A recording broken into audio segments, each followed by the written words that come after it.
frem med ei som veg over 100 kilo. Jeg hadde aldri trodd at det var mitt kvartal, og de store puppene og rumpeballene freista meg. Kroppen passer smilet, og jeg ser for meg at sinnet like frodig. Du jaggu meg litt av et stykke, drister jeg meg til å si. Du jaggu ikke verst du heller, sier hun, og reiser seg og nikker mot heisen. Hun vil ha meg. Fylkeskommunefolket roper moroord etter oss, og i heisen sier dama at jeg ser på henne som litt vill, uten at hun det. Men da hun så meg, kjente hun seg brått litt vill likevel, og nå gleder hun seg til å være vill og galen med meg. Hun lener seg mot meg og ser meg inn i øynene og kysser meg. Noe reiser seg hos meg, men pusten henne lukter jæversk. Ja, det kommer fis ut av munnen henne. Jeg ser for meg at jeg tar henne bakfra. Hun sikker på at hun enslig da, spør jeg, for jeg liker ikke tanken på at jeg skal gå til sengs med ei med dårlig moral. Hun ler og sier at hun kristen, og jeg tar hendene henne og kysser dem og konstaterer at hun ikke har giftering. Lukta fra munnen henne gjør meg kvalm, men jeg får holde nesen unna. Så fikser jeg biffen. Og skikker meg kan morgendagen bli dagen i mitt liv. Vi går til mitt rom og forsvinner inn på badet. Hun skal vel vaske seg. Det samler seg urin i tilknytning til det kvinnelige kjønnsorgan i løpet av en kveld på hotell. De pisser en del, damen også. Og hun regner vel med at jeg skal kysse henne overalt på den store lekammen, og da vil hun helst ikke lukte. Jau, sier jeg, og kvetter meg selv. Og jeg kler av meg og legger meg på senga. Men det litt kaldt, så jeg kryper under dyna. Jeg dekker hele meg og puster dynelufta varm. Heldigvis har jeg en ekte dobbeltseng, ikke en enkel seng som står inntil en annen enkel seng.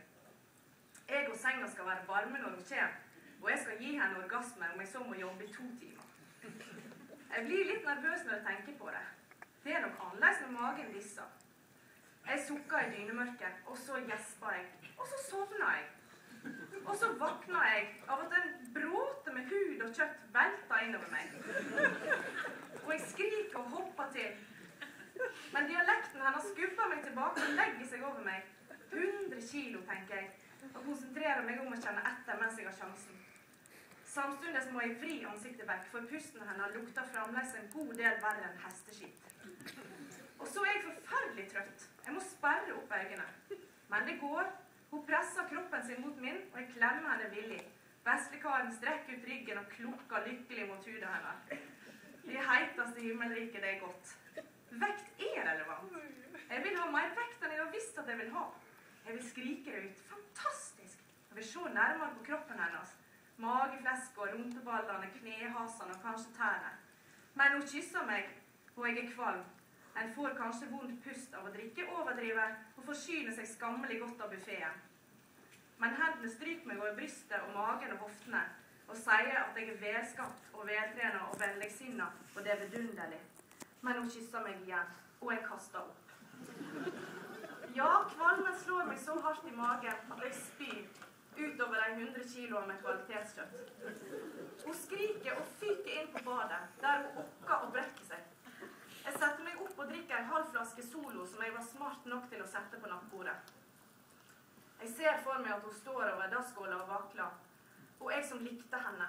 Ikke bare kroppen, men stemmer, tror jeg.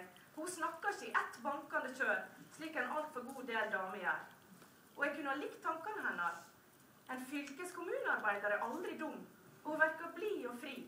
Ja, kanskje hun skiller seg ut ved ikke å gruble. Kanskje hun har en ren, ryddig tabula rasa. Og her hadde jeg en sjanse, og så makta jeg ikke være annet enn frastøtende.